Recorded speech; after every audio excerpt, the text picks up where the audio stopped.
the reality is we want growth as individuals. It's a matter of, does fear have a greater hold on us than the desire to grow? Welcome to the Side Hustle Lounge. If you're looking for flexible ways to earn income, grow your mindset, and live the lifestyle you've always dreamed of, you're in the right place. So lower the lights, grab your favorite beverage, and join your host, founder of NotaryCoach.com and Amazon best-selling author of Sign and Thrive, How to Make Six Figures as a Mobile Notary and Loan Signing Agent, Bill Soroka.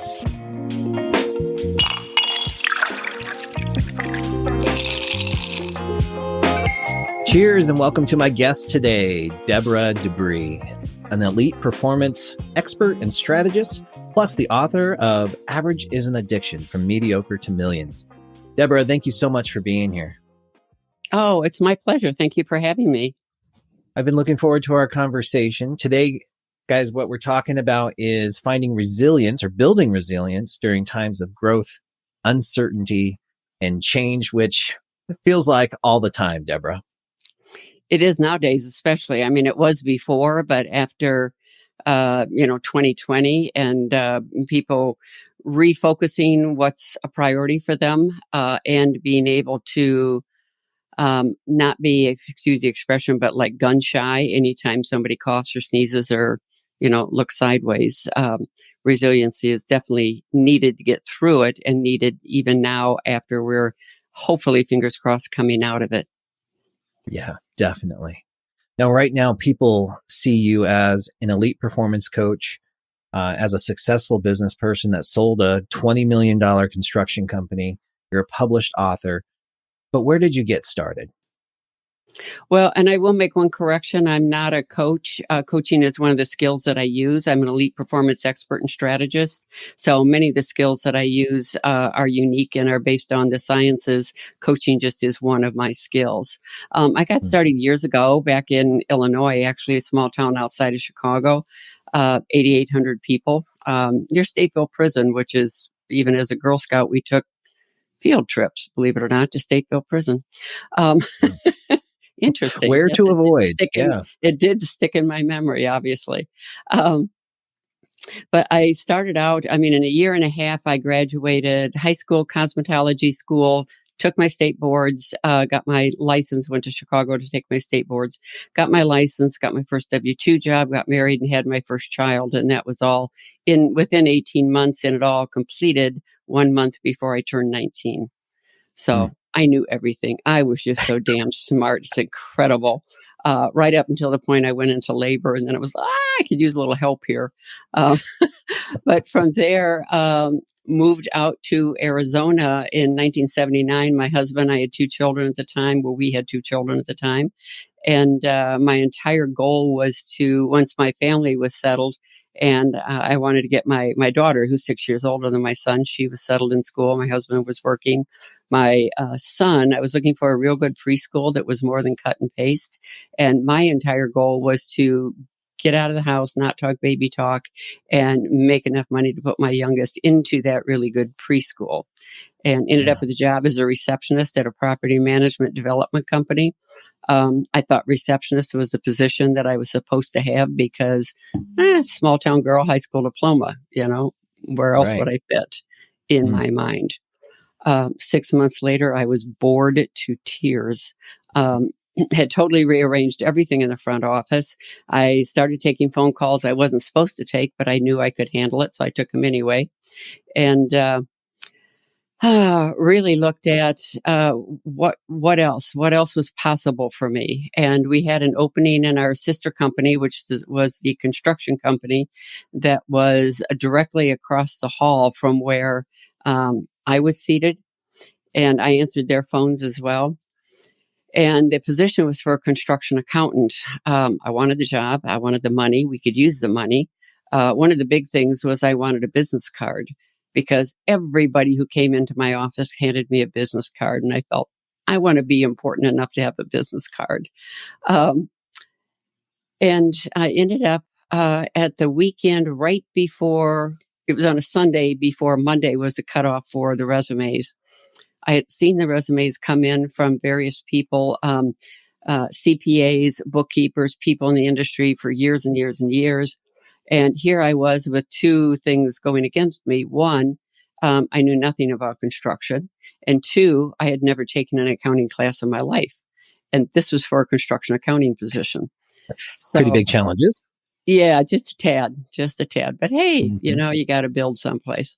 So I ended up on that Sunday, and I wrote about it in my second book, The Average is an Addiction book, sitting on the living room floor in our apartment, trying to write out why would they choose me over all these other resumes I'd seen.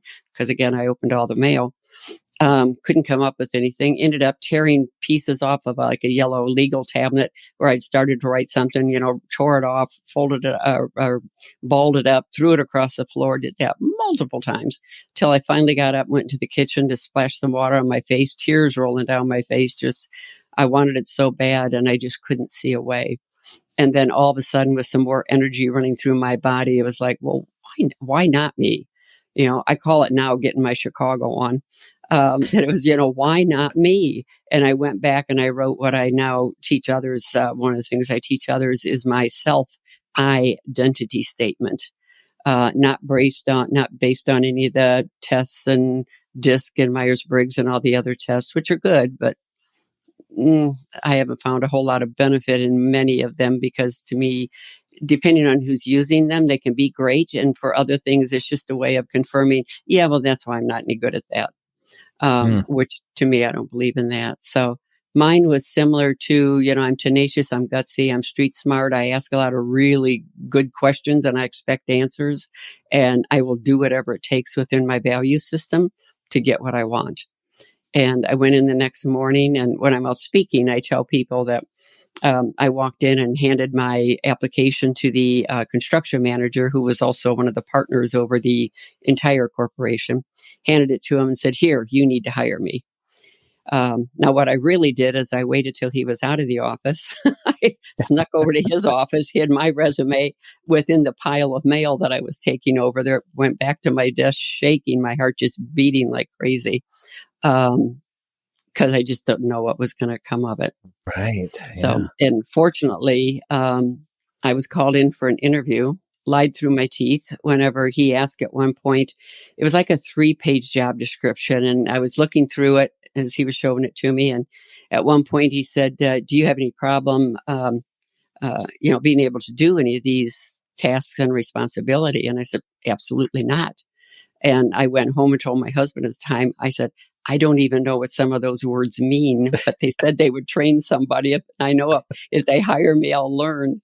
And God knows for whatever reason, they did hire me. And that started my 25-year career in construction of going from answering phones as a receptionist to owning and running a $20 million corporation. That's a a different pretty corporation incredible than story. that one. Yeah. Thank you. Yeah. Amazing. And I love that. Just having a little bit of gumption and courage to step towards what you really want. Right. And it was shortly after that I started studying all the quantum physics, neuroscience, brain research, NLP, hypnosis, body language, conscious language, behavioral psychology, sports psychology, you name it. I mean, I can talk angels and spirit guides, or I could talk synapses and, the heart-brain emotional system connection and how it affects us physiologically. So.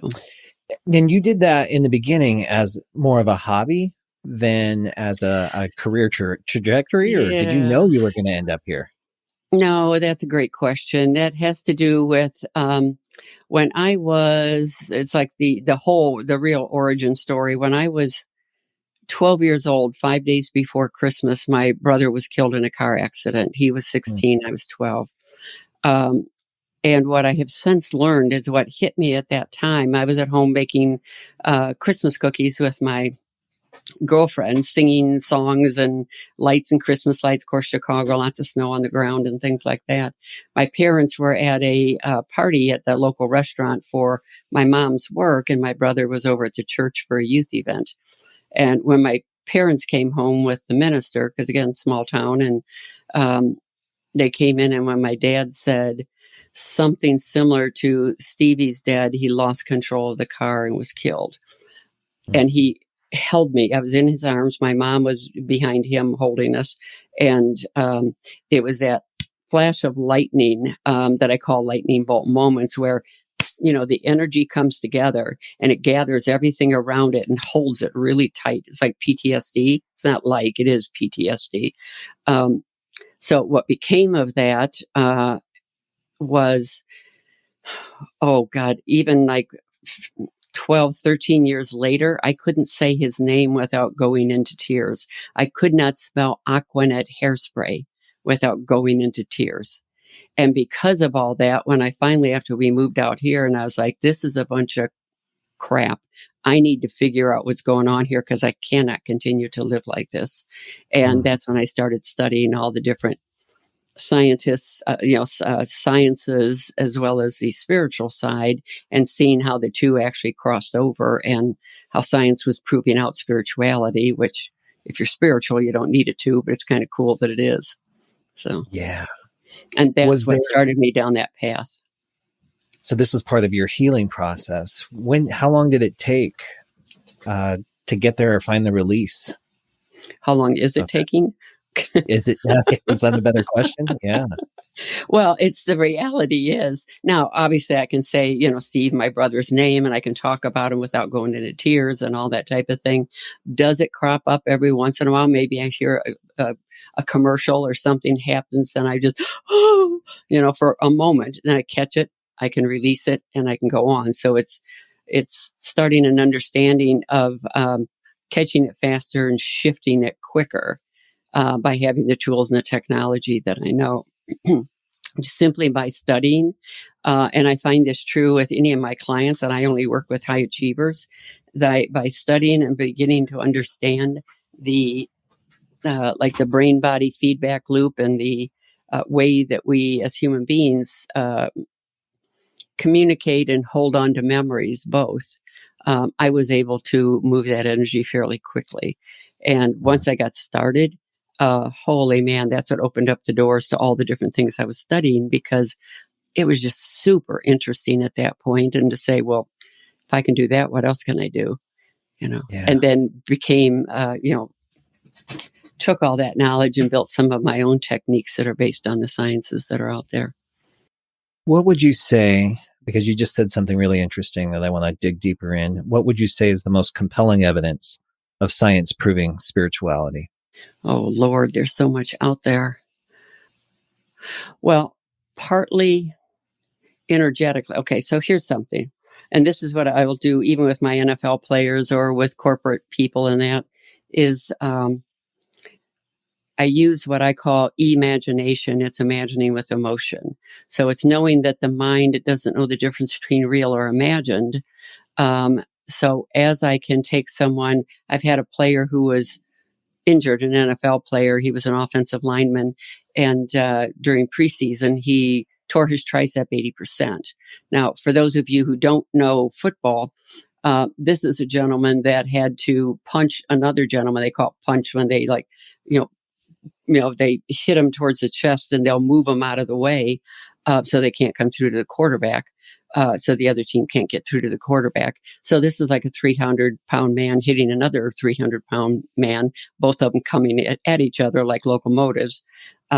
Anyway, he tore his tricep 80%.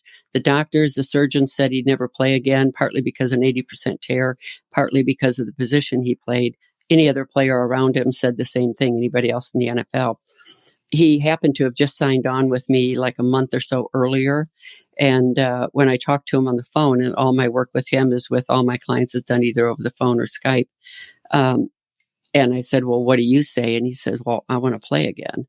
And I said, and I am getting to the answer. I told him, I said, we have two choices. One, we hang up the phone. I'll say my prayers for you, send you good healing energy, and we're done. You don't owe me anything more. I said, or we can work together and let's see what we can do to get you back in the league. And he said, let's go. So fairly quickly, like within a week after surgery, I started working with him again, completely over the phone, and knowing and understanding the science of, here we go back to the real answer, the the brain not knowing the difference between real or imagined, I would have him close his eyes, imagine his arm already healed, to actually see internally what, like the x-rays would show, the tear and all that he could imagine his body mending itself. If he wanted to put color around them, I give people an option. They do or don't have to put color around it. Certainly seeing energy moving. Energy could have been moving up and down, swirling around. It's whatever their imagination wants them to do. But I also did mirror therapy. So that was a way of using the mind and the real versus imagined, in order for his body to de-stress, because the body doesn't heal when it's stressed. We can't think straight when we're in stress. And also for him to be internally letting his body know it's time to heal. Let's get this. And then worked with him all through rehab, first visually as to what weights he was picking up and what it was like to pick them up and move them, never telling him what weights to pick up. But again, a whole nother type of technique to have him work. We ended up cutting what he figures is about 2 months off of what was a normal rehab period, and he got picked up and was back in the league playing.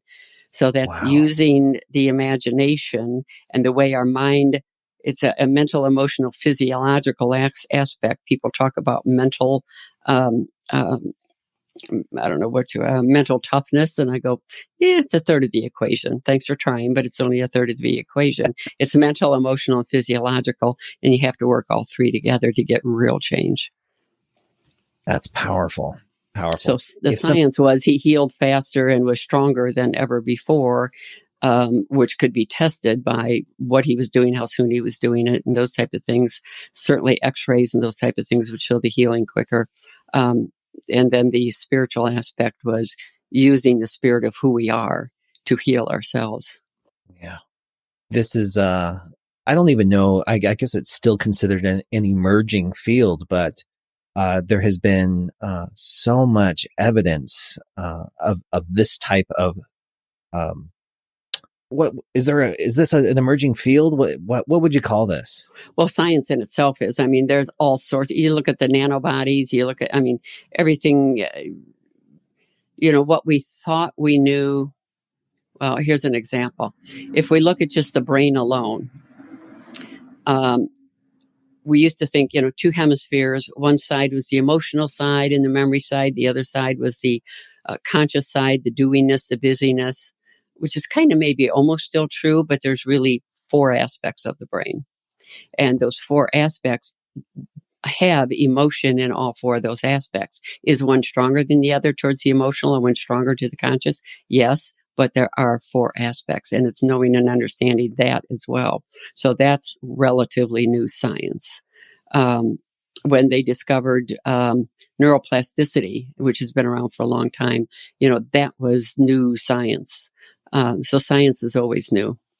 It is. And I love the brain in particular. It's like the new frontier. Lots of focus on space, lots of focus underneath the water, but inside our brains, is this whole other world waiting to be discovered. And I will agree and upgrade, meaning, yes, I agree with everything you said. And the upgrade is, and our heart and our gut as well. Because the heart sends more electrical signals to the brain than what the brain sends back. And the brain pays attention to what the heart is telling us, because the heart is what responds to emotion. So when it's a negative emotion of any kind, the signal that goes to the brain is very erratic. The heart rhythm, in other words, the space between the beats, it's a very erratic signal. So the brain picks up on that and goes, oh man, beep, beep, beep, beep, dive, we got a problem here. And then it sends out all these signals to the muscles, which, tighten up, to the nervous system, to the pounding of the heart, to the sweaty palms and pits, and, those type of things. Now, when the heart picks up on love, peace, joy, kindness, gratitude, which were used to be called the soft emotions type of thing, are now known as, it's a power emotion. So when I'm working with, and I'm often asked, so how do you talk about emotions when you're talking with, football players? I said, real easy. I show them one PDF that shows what the effect is when they're under stress. and then how it's affecting their game, and they're listening from that moment on. And it's the same thing when I show a similar type graphic to business professionals. So it's understanding every aspect of who we are, and not just taking it's just the mental game, or it's just the brain. And it's like, no. Good luck. It's like positive thinking. Positive thinking is in my book, a bunch of BS. Because it's positive thinking. It's thinking. It doesn't change anything. Now, positive thinking that's believed in other words, that heart emotion is like, frickin' A, I don't care what goes on and how bad it is. I know I'm going to make it. Everything, I'm going to figure out a way to make it right. That's a belief system. And I do believe in positive self-talk that's believed in. How do you get to belief? How do you work yourself from, maybe it's fear, maybe it's disbelief at first. How do you convince yourself, or how do you get to the belief point that everything's going to be okay? It's repetition, just like it is with changing the mental game. And it can be done a lot quicker. I'll give another example. I had a gentleman, again, the NFL for this. He was injured, had come out of the injury, had gotten picked up by a different team, was at that team. And he would, usually hit me up towards evening because he was cross country. He was on the East Coast. So it was evening for him, luckily not as late for me. But he'd text me and say, can we talk? And I got on the phone and I said something to him at one point. I said, I can tell and I can feel it in my own body that there's something going on.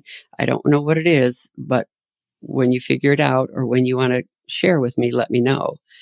And all of a sudden he just bawling. Just crying and then apologizing for the crying. But this is big heaves of, energy. And I said, dude, I just feel so honored that you trust me enough to be with you during this time. And I said, you're just releasing years worth of energy where you've had to be the one that knew it all, did it all, faced it all, and went through, the whole process of holding all that in. I said, let's let that come out and be proud that you are going through this. And I let it go for a while. And then I asked him at one point, I said, so what are the tears about? And he said, well, my contract is set up that if I get injured, then I'm done. There's no guaranteed money. There's no nothing. And he says, I can tell that I'm hesitating during practice where my body is stronger than when I was drafted even, but I'm hesitating during practice. And I said, yeah, it's because your mind and your emotional system was going, we are not going to do that again. Don't you remember how bad that hurt? And I said, you're not aware of it because it's all subliminal, but it is there. So this using a technique, I just asked him, I said, you trust me, right? Yep. I said, all right, shut your eyes. And I took him through a technique where, I won't go through the explanation of it. By the time we were done with a 1-hour phone call, and when I do that, I just tell him, just hang up the phone. If you have questions, you call me back. Right now, you just write anything, everything, just write. And he texted me the next day and it just said, it's amazing what you can do when you're not in fear. So that was a 1-hour boom shift in how the body perceived itself. How the mental and emotional body perceived itself differently than it did before the call. Wow. Because our body is made to protect. Yeah.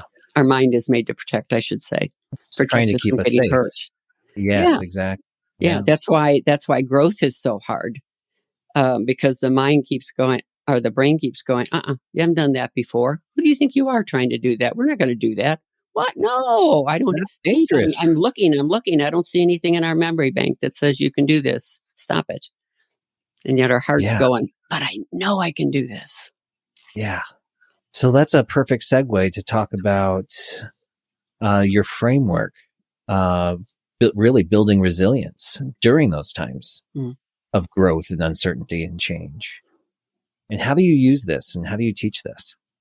Well, those are two different questions because how I teach it is practical, and it's practical with stories because I like storytelling. so that people can know and understand what it's all about.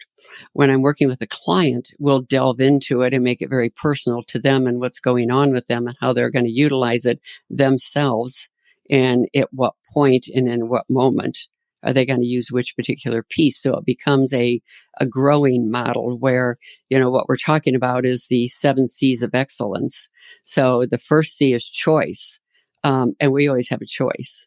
You're going to do it or not do it, but it's a choice. If you're in between that, you've not made a choice. You're just ho-humming it through. So once you make a choice, then it's becoming more conscious of what triggers you, what upsets you, what concerns you, what builds you up and gives you energy. And there's a whole graphic that I use with people, my clients, to start to capture some of those thoughts, the feelings, what they label the feelings, what their specific thoughts are, the body sensation, because again, the body's going to give us clues, and what are the behaviors. So it could be that they cower in a corner in a fetal position. That's a behavior. It could be that somebody, starts playing video games or sticks a headset on. That's a behavior. They're trying to drown out what's going on instead of dealing with what's going on. Or putting a fist through a wall, or going for a walk. It's all behaviors. Not good or bad, just signals of something going on. So it's becoming much more conscious of all of that. Yeah. And then sounds from like there, go ahead.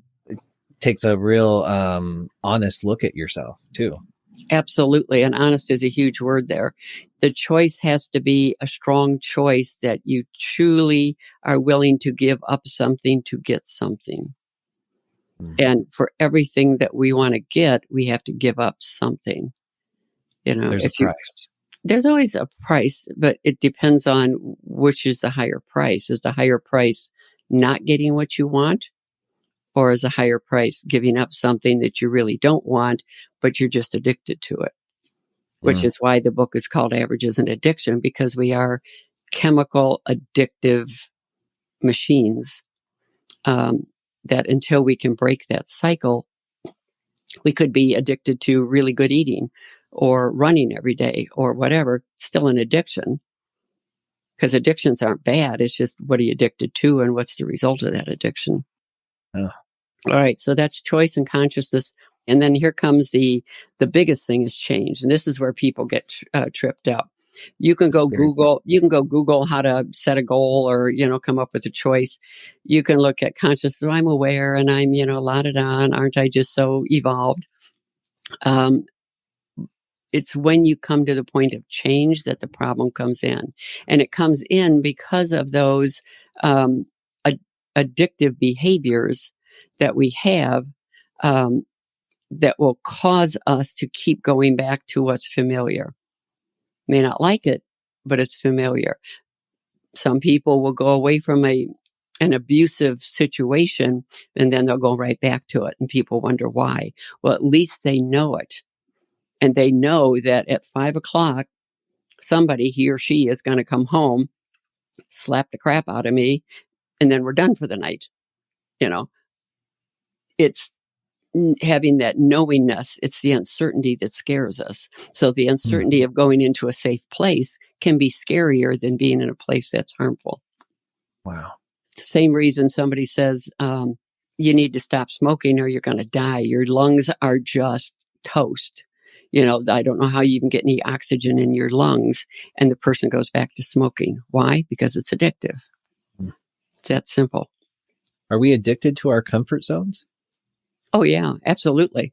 Same thing when I talk about high achievers. The reason high achievers come to me is because they have gone through the up and down of getting to where they are, maybe at a very high level. NFL player, 1%er, people who he or she that works in the tallest office building in LA or New York or Chicago or whatever, with the biggest office and a $10,000 suit on and a Benz sitting outside.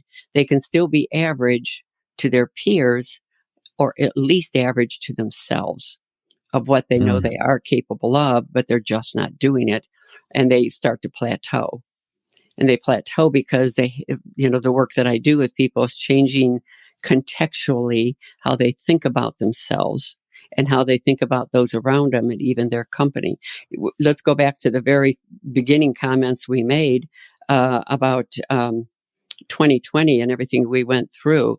That has changed conceptually how people and contextually how people begin to think about what's important to them. Very true. All of a sudden, family and friends started becoming more important. Teachers started becoming more important.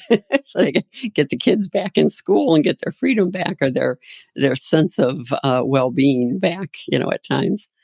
So then we go from change. One of the next C, so that's the first one is choice, second is consciousness, third one is change. The fourth one is courage. Now, most people, when they come to me, and I don't care who they are, what position they have, they want more confidence. I want more confidence to do X. So they might be confident in 95% of what they're doing, and that 5%, it's like, I need more confidence in this area. And I go, no, you don't. They go, what do you mean? I said, confidence is an end result. What you're looking for is courage. The courage to take the step, no matter what the results are. 2 steps in the right direction, and you all of a sudden have a different perception of what's possible. You have a different view of what's possible, and you've built a new and different foundation for what's possible. So when you have that courage, the courage enough to go from where you are to take a couple steps, and then confidence starts to come up with it. Right. And then you start to become average within yourself as to what you're capable of, which is what I've done my entire career. So then it's like, and I want more. So then I have to go with, okay, here comes fear, because fear and courage hang out together, because how could you be courageous unless there's fear? So now fear starts to come up again, and it's like, oh, but yeah, I've built some evidence that I can do this and I'll be okay. So now I have the courage to take another step, no matter what the results are. And now here comes confidence. And you keep building a taller and taller foundation, taller and broader foundation, and the evidence saying that I can do this. And even if I screw up, I learned something. So I'm going to go about it a little bit differently the next time, or not do it at all, because I've learned I don't like it. And either one is okay, because now you know. It sounds like growth then, as you just described it, that balance between courage and the confidence catching up is a constant process. Do you think that people, somewhere along the line, we're socialized or ingrained that there's a stopping point, so we just stop? Or is that just our mind and our ego trying to protect us? Yeah, it's not so much the ego trying to protect us. Well, it could be in some instances where the ego is like, I'm better than anybody else around me, so why do I need to do more, want more, or whatever else? But it's typically not the case, especially with high achievers. And as human beings, quite honestly, we are meant to grow. It's within us to desire more. If we weren't like that, we'd still be back in the caveman days. Because all the way along, you look at the scientists and the inventors and what people have come up with, that there's absolutely no way I should be doing what I'm doing. I have a high school diploma, small town girl, Chicago, farming on both sides of my family, which actually has been a huge benefit because of the creativity and the hard work. But the reality is, I shouldn't necessarily, if you were to look at my background, beautician, how did that, train me to do what I'm doing now? And yet it did, because I had to have conversations with people. So the reality is, we want growth as individuals. It's a matter of, does fear have a greater hold on us than the desire to grow? And not having the knowledge. Again, the people that I work with are highly intelligent, capable, knowledgeable people, or they wouldn't be where they are. But they have to contextually change how they think about themselves, because if I was still thinking of myself as a small town girl, high school diploma, I couldn't be doing what I'm doing. I'd be scared to death to be talking to you right now. Each step I had to contextually change how I thought about myself, and then change it again, and then change it again, which is why we get to a point throughout my career of beautician. I had to change to become a receptionist. I had to change the context of how I thought about myself to become the construction accountant when I got really good at that. Then I had to change it again to become an accounting manager, a CFO, go out independent, then take what I learned and teach it within my own corporation to my VPs and such, and out into the world, working with NFL players. That came from a marketing person at the time. And he said something about, I said something about, well, I want to work in sports. I want to work with athletes. And he says, well, I'll go out, around Phoenix here and talk to some of the high schools and stuff and see if we can get you in to talk to the players. And I said, BS with that. I said, I want to work with the NFL. Go find me people to talk to. Find me former players, trainers, agents. I need to learn, and I need to learn fast. And I took a leap because the stairs weren't necessary. I love that. And you've mentioned a couple times the contextually change how you see yourself. Mm-hmm. Is this framework you're laying out, the 7 C's of excellence, is this how you consciously do that? Or is there another system for that? Or how does that evolve? Well, it's a real good question. The contextual change, I'll answer it this way. I had a client, a CEO that I've never met, but we talked over the phone, and he ended up signing up to work with me. And during the initial conversation, he said, well, in the first 6 months, will I see much in the way of growth? And I said, dude, after we're done with our very first phone call, you will have growth, because that's the only way that I work. And he's like, okay. And I said, yeah, buckle up, because this is the way that I work. I'm known as a no BS, elite performance expert. So you got to be ready if you're going to work with me. you got to know you really want to make changes in a good way, what you've been dreaming of. So I don't even know what your question was anymore. yeah, that's all right. No, I think right? Yeah, you were getting there. I was wondering, how do you contextually change? Yes. Yeah. So it goes back to, yes, it's part of the 7 C's of excellence, but there's a lot under each one of those C's. So even the consciousness, I mentioned it a little bit, is I'll have them go through and look at what are their triggers, both the negative and the positive triggers. That is eye-opening to them, to actually stop and notice their thoughts, to do a check-in throughout the day and realize how many times our mind is doing all the things that it used to do and not doing what we really want to do, to teach them ways to utilize the way the mind and the emotional system work together to stay focused on whatever it is that they are looking to focus on, and to know how to ask the right questions of themselves as well as their team around them. So it's, which is why I don't call myself a coach, is because coaching is such a small portion of what I do. It's a very important portion, but it's a small portion. There's so much else. Yeah. It sounds super deep. And this isn't just a one-time deal then, right? You don't just do the 7 C's of excellent worksheet and then you're done and you've got life figured out. No, that's like going into, you're right. That's like going to a conference, or, a 2 hour or a 1 hour, 2 hour, half day, all day, weekend, whatever. And you come out of it going, oh my God, this was amazing. Can't believe everything that's going to change. And then you get back home, you're back in your old environment. Everything goes back to the way it was. And you wonder what happened. Yeah. It's because everything was intellectual. Maybe a little emotional, but not emotional to the point of change, just emotional. I'm trying to be a little cautious here. Emotional to where you have a good cry, but nothing changes. Yeah. So I like to use the mind, body, and emotional system to create a change, rather than just a good cry and an energy release. Right. Right. So we talked about courage. We talked about confidence. Yes. What's so next? We've gone from choice, consciousness, change, courage, confidence comes with it. And then it's a commitment. It's being committed to day after day, moment to moment, week after week, to creating this new behavior with the new mindset, and actually being aware of the changes that you're making and the good things that are happening in your life. Not all, it's not perfect. I don't have a magic wand. De-stressing is something that I teach as well. But then from the commitment is really tied to consistency. So you have the commitment. Yes, this is what I'm doing. This is how I'm doing it. Something comes up that would possibly take you off track.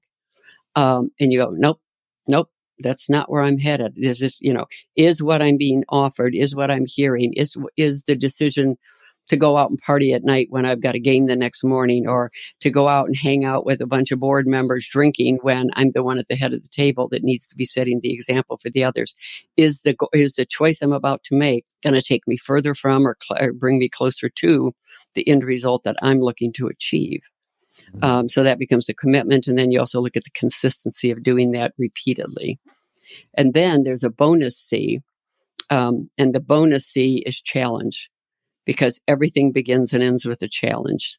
So then it's like, it's kind of what I mentioned a little bit earlier, is once you get really good at something, it's like, well, if I can do that, what else can I do? Which is a big question I asked myself throughout my entire career. And let the imagination roll again to like, oh, all right, let me try that. I like that. Let me head that direction.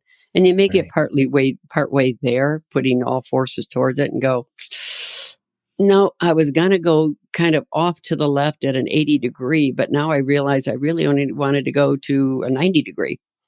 So if I went to a 90 degree, that small 10% difference in degree can make a huge difference. Just like a trajectory of hitting a golf ball, and if you're off the sweet spot, or a baseball, or having a football fall into your hands and then you drop it because you're all of a sudden concerned about running downfield instead of holding onto the ball. Those small trajectories make a huge difference. How do you, with your 7 C's here, how do you compare that against where you want to go? Do you advocate for a vision statement, a mission, or how, when you're making a big choice, whether this serves the vision or doesn't, what are you comparing that to? Well, part of what I do in the beginning, which is a great question, is I go through a lot of questions with my clients, is what is it that they want to achieve or accomplish or change in maybe how they feel about themselves or about others, or it could be anything. Could be something, I want to hit a 10 million a month sales goal. It could be something very, business, or it could be the individual, which is business, especially when you're the catalyst to everyone else around you. So we have a conversation about that, and I just ask them a lot of questions to go deeper. So when that happens, then what will be new and different? Okay, so when that happens, then what happens? And I have another technique that I go out into. It's called future focus, that I've taken. In fact, I sat in a room in Texas with a company I was working with their sales team. And within 2.5 days, I think I met with 20 of their people within the department, and went through like a 30-minute exercise of taking them out into the future, sometimes out to retirement or 20 years. And it's amazing when the conscious mind can shut down of coming up with all the answers it would always come up with, because it's going to the same database. Right. And you can start working with the subconscious mind, which is much more creative and allows much more input from outside sources, whatever your belief is on outside sources, the universe or whatever. A lot more creativity to come in. Some of the things, I had one guy come up with a new invention, one guy who they knew wasn't going to stay with the company. He'd come out of the military and was working at the company while he was going to college. He changed his whole choice of subject, stayed within the area that he wanted to work on, which was in the area of aviation, but changed it was that tweak of the slight direction where he wanted to go, because he could now see what was possible and what he really wanted. And he could feel that internally, like, yeah, that's it. So once we can settle on what that is, then the question becomes, well, what would you be thinking? How would you be behaving? What would change in your behavior? I'm getting silly. What would change in your behavior? How would you behave differently if you were in that position? And starts going back to that contextual change, where they actually begin to think about themselves differently, behave differently, feel differently about themselves and others around them, and they start doing it now. Not waiting, and it's not a when I get to that point, I will act and think and feel this way. It's no, start doing it now, reverse the formula, and getting to that place will go a lot faster. Yeah. Powerful statement. Now, as we've had an amazing conversation, Deborah, I've loved this. Thank you. And as we close out, what is coming to me and hearing you speak is about resiliency, because so many people, I think, wait until crisis is upon them before they think about change or building resilience. So they've got all this, they just waited a little too late. Can you close us out speaking about the importance of resilience, of having resilience when you meet crisis? Yeah, absolutely. And that's the difference between how some people went through 2020 and how others went through it. Those that had a little bit of knowledge and training, even if it wasn't a lot, or they sought somebody who did, who came to someone like myself and said, I need some help here. This is an area none of us had ever been through. And I need some help figuring out how do I get through this and stay whole and keep my family whole, and those type of things. So yes, absolutely. It would be like, and I do a lot of sports references, but it would be like if I were an NFL player and I hadn't played all summer and I was thinking I was going to be first string, should be first string. And I waited to the day before going to tryouts and went into my conditioning coach and said, I want to be, 10 pounds heavier and, 15% more muscular weight. And I want to be able to run the 40 and a 3.9. They're going to say, you are freaking crazy. You are out of your mind. There is no way we can do that. It's the same thing with the brain. We have to train our brain and our emotional system every single day. Now, the good news, it only takes about 10 minutes. And then it takes an awareness throughout the day of catching things quicker and shifting them faster by using the techniques that I teach. And when you do that, also bringing in praise of yourself for doing it. So what I get sometimes from clients is they will catch themselves with a negative thought. They go, oh man, I said it wrong or I did it wrong. No, you didn't. It was exactly right, because that's what was going on with you at that time. Just make it interesting. It's interesting that I was thinking this way about X. So how would I like to think about? How do I want to feel about that? If I were to make a conscious choice, what would my choice be? And then do that. Think that, feel that, act that way. So it's a moment to moment, but it becomes so habitual to catch those thoughts and those feelings that starts to become relatively, I'll use the word easy. I don't know if it's easy, but mindful. And I love your approach to that. Isn't that interesting? Like taking the observer approach and avoiding that inner critic and shame that often comes when you're not acting as your highest and best self or not acting as you'd like to. I really enjoy that. Right. Well, and the way I think about it is, again, subconsciously, it's going on anyway. Your body may be tensed up and you don't even recognize it because it's a habitual feeling that you have. Your mind may be coming up with all sorts of stories and ways of keeping you thinking a certain way. And unless you create the awareness, and it's the awareness that causes you to catch those things, why would you make it bad? It's like, thank you, mind, body, and all the triggers and the tells that I call them, for making me aware that that's what was going on. Which is why it's not wrong, because it's like somebody saying, I'm positive. I'm a positive person. Well, of course you are, until something goes wrong. And then you're not so positive anymore because you're going to revert to old behaviors because that's what you're comfortable with, unless you've built the belief that goes with it. Yeah. So it's, like I say, that the trainings that I have they're not difficult to understand.